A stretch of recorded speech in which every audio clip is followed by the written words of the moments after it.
Strongest and weakest positional groups after free agency in the 2025 NFL Draft. So, starting off right away, PFF does not like us.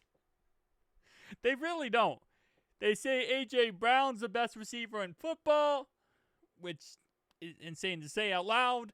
Jamar Chase is the third best receiver in football. They rank Chase Brown, I believe he was like 28th. Bruh, look at this crap. Ashton Genty is ranked above Chase Brown.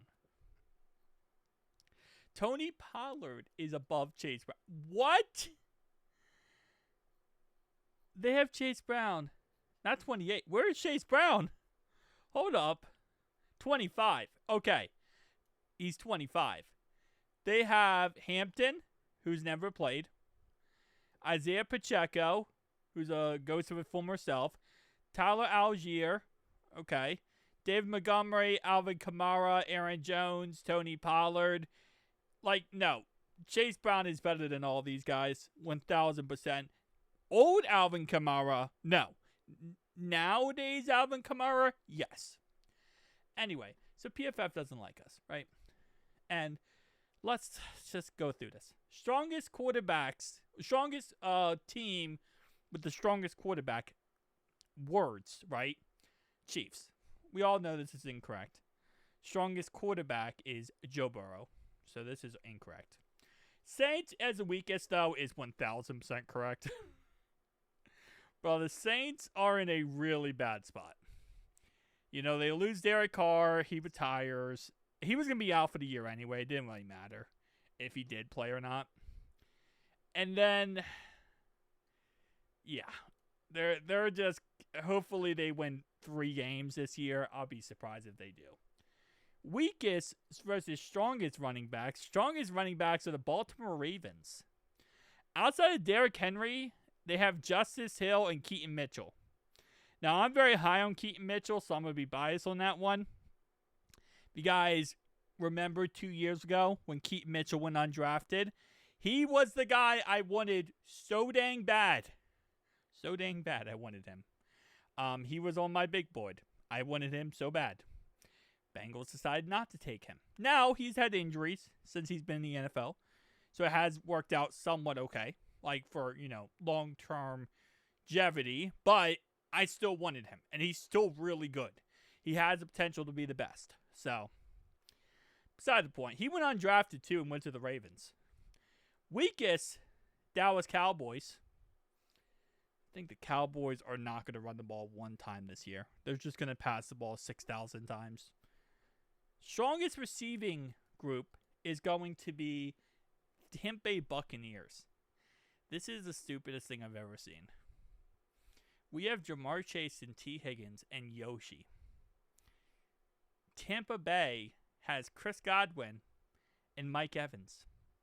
Mike Evans, absolutely amazing. Don't get me wrong.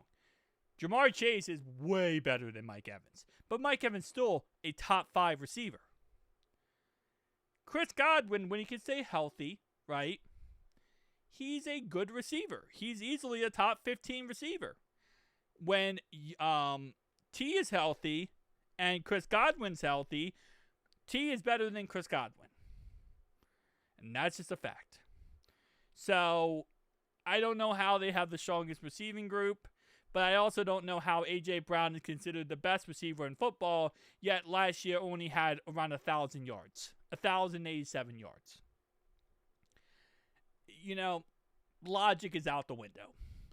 The Brownies have the weakest. Yeah, they could have had Travis Hunter.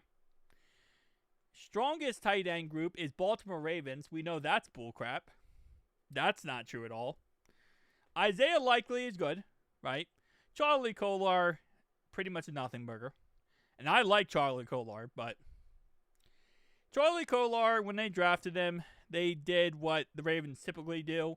They drafted him in the 4th round. He had injury issues. I think he tore his ACL in college, I believe. Then he was out for the first season. Started really doing some things last season. He actually caught a big pass on us, ironically enough. Mark Andrews, Shelvin, former self. Charlie Kolar, again, I just don't think he's really that big. Isaiah Likely's pretty good.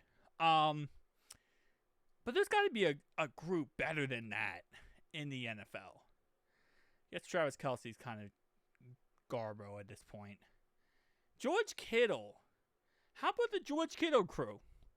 You're going to tell me that this is better than the George Kittle crew? Because Mark Andrews, again, he just goes to his former self. Really, the only guy on this list here for the tight ends that's carrying it is Isaiah Likely. And I feel like George Kittle is 1,000 times better than Isaiah Likely. So, weakest is the Panthers. Oh, we're going to show up on this list. Offensive line. Strongest is the Philadelphia Eagles. If we're not on the weakest, I'll be heavily surprised.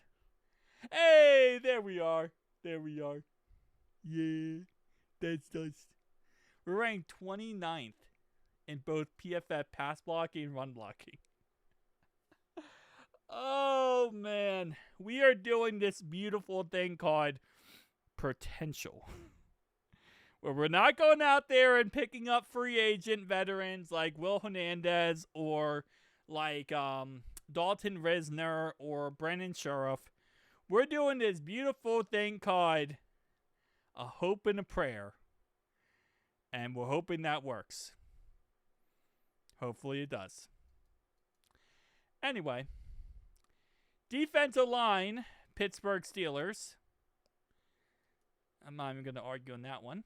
Commanders is the weakest. Really? I thought the Commanders had a good defensive line. Philadelphia Eagles, linebackers, and then Tennessee Titans. Okay, so the Eagles have the best defense. Is that what we're doing here? Did the Eagles pay to just say they have the best defense and get, like, you know, and just get their ego, you know, swayed? Is that what this is? Their ego just needed a little bit extra? Safety, Derwin James. Okay. Weakest is Jacksonville. Nice. Like I said, I don't really care what PFF thinks. I really don't. Because I think Chase Brown is a top 15 running back.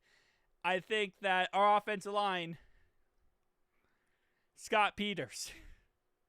Scott Peters is really going to have to carry this whole unit. No, I mean, I will agree that I think we should have picked up some veterans and going with rookies and / Cody Ford and Cordell Volson might not be the best plan A. You know, maybe get a better plan A and then let plan B decides things. Guys, tell me down below your thoughts and opinions. We are in June 7th. I'm ready for the season. I'll be honest with you. I am ready for the season. And we still got like a month and a half.